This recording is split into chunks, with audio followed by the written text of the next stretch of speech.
Well, once the investigation into Sergeant Moore's death is complete, the incident will become an important part of the ongoing training for law enforcement agencies.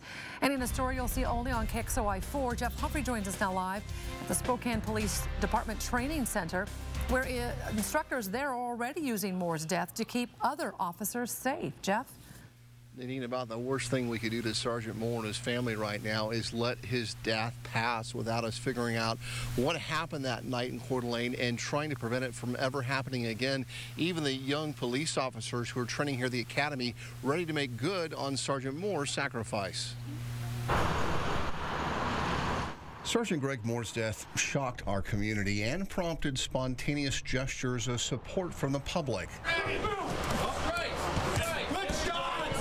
But the fatal shooting has also had a big impact here at the Police Training Center, where 27 recruits, including Joe Wallace, are fighting to pass their classes and become the state's latest crop of new cops. When we came in that morning, we found out the news, there was definitely a change in the atmosphere. You could feel it. It's kind of hard to explain, but it brought a certain sense of reality to the job that we've chosen to do and what's going to go on when we get out of this program and go further in our career.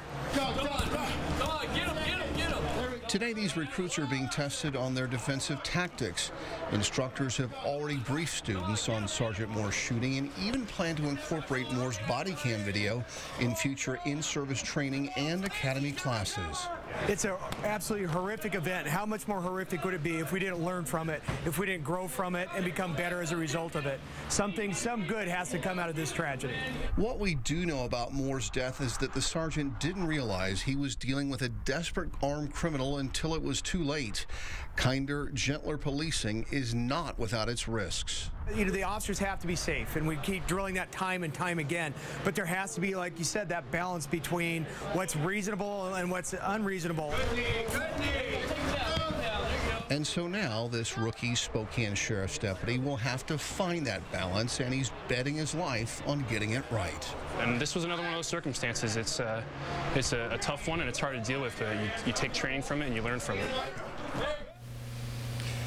Nadine, here at the academy, one of the exercises includes those recruits getting pepper sprayed in the face, then wrestling with and then having to handcuff a suspect, then making their way to a patrol car to call for backup on the radio. The exercise designed to teach these recruits they can fight through just about anything, including sustaining hits on their ballistic vest.